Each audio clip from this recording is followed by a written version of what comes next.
So we are in La Morena in Huasteca Potosina in one of my favorite places called Tamul. It's a giant waterfall, and we're about to row a boat for an hour to get there. One of these kind of boats, just like this. Wow. Oh, although I'm pretty sure it'll have less cracks. It'll be a little more sealed for the water. So we met up with our guides and we hopped on the boats, and then right off the bat, we just have to start paddling our way up this canyon. Oh, this is so stunning in here.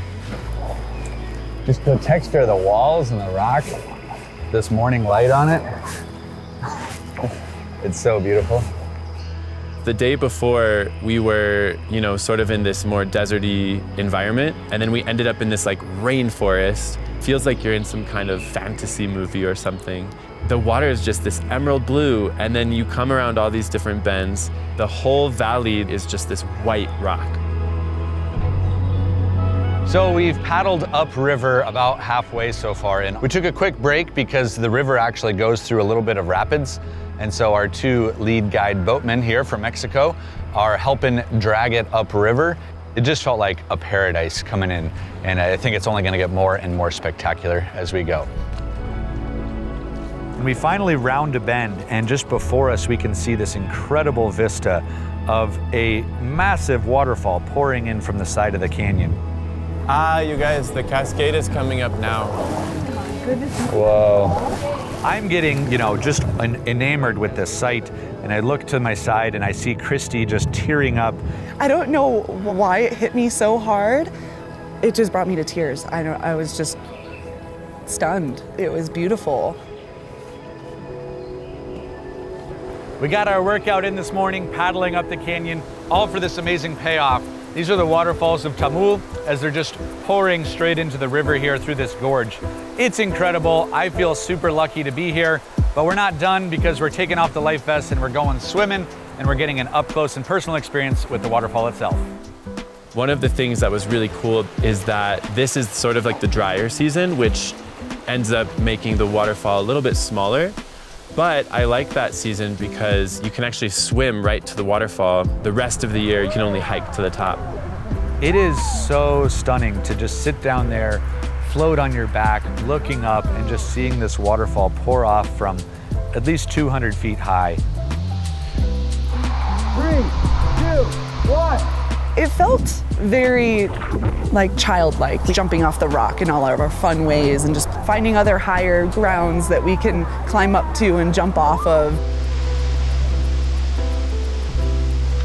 I just am at a loss for words for how cool and fun that was.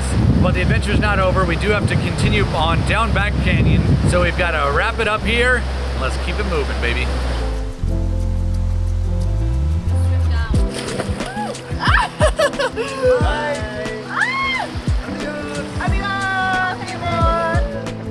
So I had no idea about it, but there is this underground river just spills forth, and there's a trail system. So Rob's like, okay, let's go explore up here.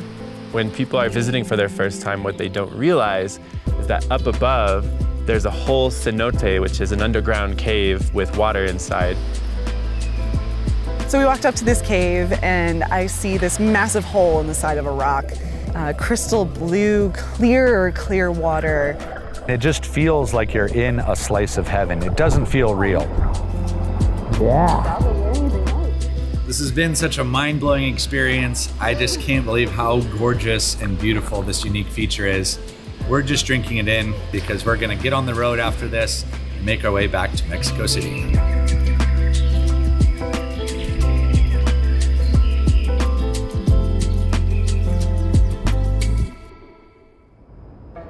We returned to Mexico City after our whirlwind road trip. But we have one more big mission ahead of us. Nevado de Toluca is one of the many volcanoes in the region. Our goal is to climb to one of the highest points in the whole country. We're at the base of Nevado de Toluca. It's which number peak? Es número 5, ¿verdad? 5? Sí. It's the fifth tallest peak in Mexico. And Vicente is our proud guide. And we also have some of your hiking buddies, right? Yes, absolutely. We have a queer hiking group here in Mexico City. I started it about 3 months ago, so I needed more friends to climb mountains with. That's amazing. And it was kind of like living in the city, sometimes it's hard to find those people. And here we are.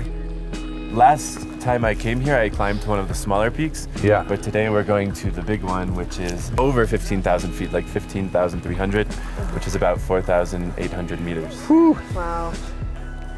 I'm excited to be sharing this experience with Christy, with Rob, and some of the other hikers here in Rob's community. So let's get after it. So we're hiking up, we're going up to the first ascent. As we approach the ridgeline, our guides are like, hey, everybody, close your eyes. I was like, huh? Okay, so we're not allowed to open our eyes. We have to walk with our eyes closed, hands on the shoulder of those in front of us until we get to the edge to look inside the crater, and then we're gonna all see the inside the crater at the same time. Wait till 3, 2, 3. Bienvenidos al Whoa! Wow. Oh, that's brilliant. Whoa, those are big! I know. Those are big mountains. I gotta give them credit. It was a unique way to you know, have another layer of fun added into the hiking experience.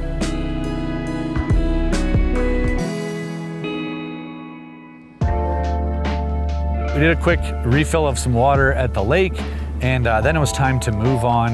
I have been feeling kind of dizzy. Have you been feeling that at all? No, I feel mostly the shortness of breath.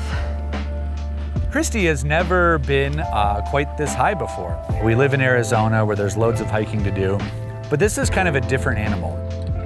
I'm a little nervous about going up another 1,000 to 1,500 feet and seeing how my body reacts. Whew. I don't know the route. That doesn't look like there's much of a path. It really doesn't. One more big push up to the summit. Wow. This is gonna push me for sure.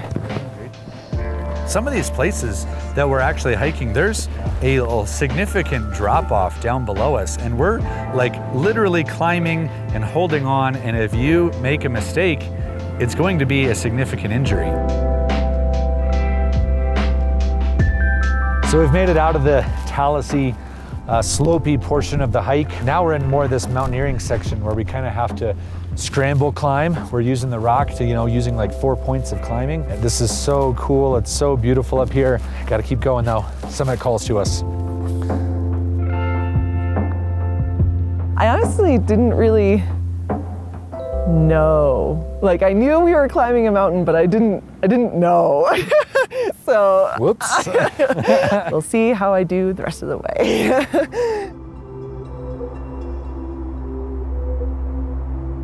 Even with the fears of the heights, Christy has the most amazing spirit, and she is always just up for whatever. She's like, okay, if we're gonna keep going, I guess we're just gonna go and do it together.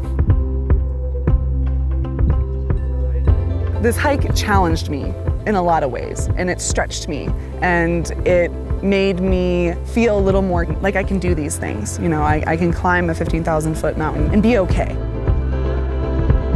I think that this brought us closer, and that it was something that we will remember and cherish forever.